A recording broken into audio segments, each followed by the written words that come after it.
Hello children, welcome back to my channel.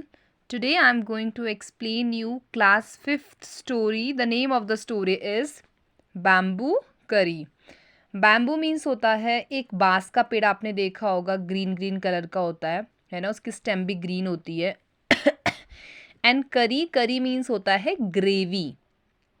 जो आप सब्जी बनाते हो या कुछ भी बनाते हो तो उसकी जो ग्रेवी बनती है दैट इज कॉल्ड द करी। Have you ever eaten a dish made of bamboo? क्या कभी आपने कोई ऐसी डिश खाई है, ऐसा कोई पकवान खाया है जो कि बैम्बू से बना हो? Let's read this picture story. चलिए इस स्टोरी को पढ़ते हैं and find out which part of bamboo can be cooked and eaten, और जानते हैं कि ऐसा कौन सा पार्ट है बैम्बू यानी बांस के पेड़ का जिसे कि हम पका सकते हैं और खा सकते हैं। अब स्टोरी को पढ़ेंगे, जब हम रीड करेंगे तभी हमें पता चलेगा कि बैम्बू का ऐसा कौन सा पार्ट है जो कि हम बना और खा सकते हैं। चलिए शुरू करते हैं। One day the mother in law of a Santhal bridegroom cooked a special dish for him when he visited her. एक दिन संथल ब्राइडग्रूम, संथल एक तरीके की ट्राइब है, एक जाति है जो कि स्पेशली मेनली पाई जाती है झारखंड वेस्ट बंगाल में, क्योंकि वहाँ पे पॉपुलेशन ज़्यादा है इनकी। ठीक है, तो एक जाति है ब्राइडग्रूम यानी दुल्हा, दूल्हे को बोलते हैं। तो संथल ब्राइडग्रूम क्या है, एक बार अपनी मदर इन लॉ के पास गए तो उन्होंने उसके लिए एक डिश बनाई हुई थी, एक पकवान बनाया हुआ था। तो ही सेड दिस करी इज़ डिलीशियस। तो जब वो उसे खाते हैं तो वो बोलते हैं कि ये तो बड़ी डिलीशियस है, बड़ी स्वादिष्ट है। What is it? वो अपनी मदर इन लॉ से पूछते हैं कि ये क्या है ऐसी चीज़ जो बहुत ही स्वादिष्ट लग रही है, खाने में मज़े आ गए। The mother in law pointed at the bamboo door. अब जो उसकी मदर इन लॉ यानी जो उनकी सासू माँ होती है वो क्या करती है, आप देख सकते हैं इस पिक्चर में, वो डोर की तरफ इशारा कर रही है, पॉइंट आउट कर रही है और बोल रही है कि मैंने इससे बनाया है। The mother in law pointed at the bamboo door. आप देख सकते हैं this is the bamboo door, इस तरीके का होता है बैम्बू डोर। तो वो इशारा करती हैं। Next morning, just as he was about to leave, he remembered that there was no bamboo in his village. अब वो उसको इतना पसंद आती है जो बैम्बू की उन्होंने करी बनाई थी। तो जब वो जा रहे होते हैं तो next morning just as he was about to leave, वो बस जाने ही वाले होते तो उनको याद आता है, he remembered that there was no bamboo in his village. जो उनका गांव है वहाँ पर पे तो कोई बैम्बू है ही नहीं, यानी कोई बांस का पेड़ है ही नहीं। अगर उन्हें ये सब्जी खानी है, ये सॉरी ये करी खानी है तो वो किसे खाएंगे, है ना, जब पेड़ ही नहीं होगा तो। So he removed the bamboo door and carrying it with him left for his home. अब तो वो क्या करते हैं जैसे कि आपको पता है कि जो सैंथल ब्राइडग्रूम की जो मदर इन लॉ थी वो बैम्बू की तरफ पॉइंट आउट करती है। जब वो उससे पूछता है कि व्हाट इज़ इट, तो वो बैम्बू डोर की तरफ पॉइंट आउट करती है उधर को।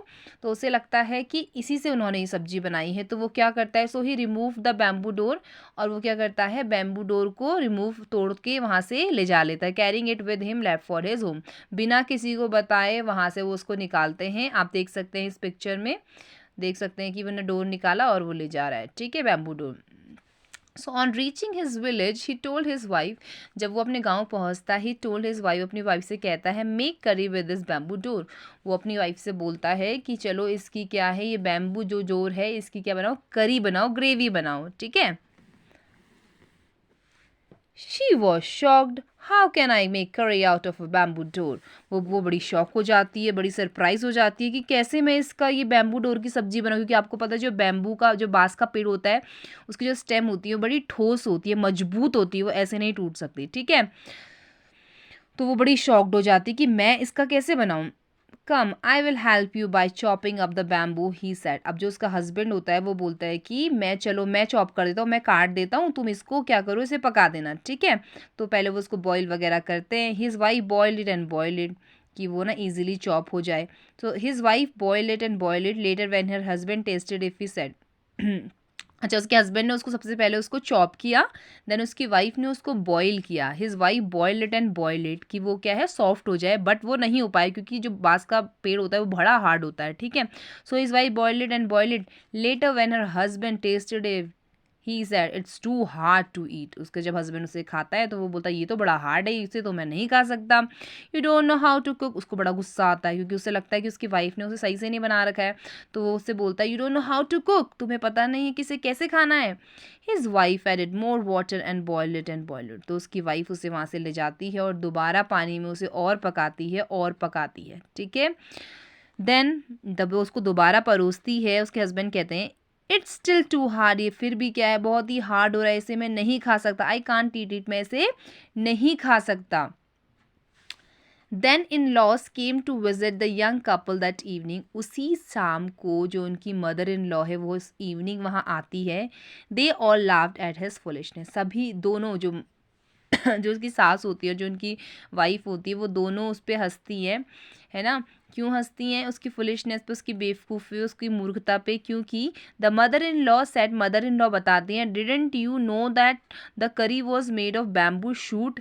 क्या तुम्हें नहीं पता कि जो करी थी वो बैम्बू शूट से बनी? क्योंकि जो जो उनकी मदर होती है, जब वो पॉइंट आउट करती है तो वहाँ पर पे क्या होते हैं ना, बैम्बू। अब बैम्बू शूट सबसे पहले समझ लीजिए बैम्बू शूट क्या होता है। बैम्बू शूट एक प्लांट ही होता है उसका, लेकिन वो जब छोटा होता है, छोटा प्लांट आप कह सकते हैं, जब वो सॉफ्ट होता है उसका ना, तो तब वो उसको बैम्बू शूट कहा जाता है। छोटे छोटे जो पेड़ होते हैं बैम्बू के, ठीक है, दैट इज़ बैम्बू शूट। तो वो कोमल होते हैं, टेंडर होते हैं, ठीक है। So didn't you know that करी was made from bamboo shoot. और उससे तुम्हें पता नहीं था कि ये बैम्बू शूट है। उसने पॉइंट आउट किया तो वहाँ पर भी उसके पेड़ भी थे, तो उसने ध्यान नहीं दिया, ठीक है। So didn't you know that was made from bamboo shoot and not from a bamboo door. वो उससे बोलती, क्या तुम्हें ये नहीं पता था कि जो तुम्हारी करी बनी थी वो बैम्बू शूट से बनी थी, ना कि वो बैम्बू डोर से बनी थी। और उस पर जोर जोर से हंसने लगते हैं। आप देख सकते हैं कि ये दोनों माँ बेटी कैसे हंस रहे हैं, और उसे बड़ा गंदा लग रहा है क्योंकि वो उसकी एक उसकी कहीं ना कहीं उसकी मूर्खता दर्शाता है कि उसने क्या समझा और क्या था रियल में, है ना। So I hope you all understood the story. अगर समझ आई है तो लाइक सब्सक्राइब कर दीजिए चैनल को, और बेल आइकन को भी प्रेस कीजिए, जिससे आपको मेरी वीडियोस की जो अपडेट्स है सबसे पहले मिले। Till then bye, see you in the next video.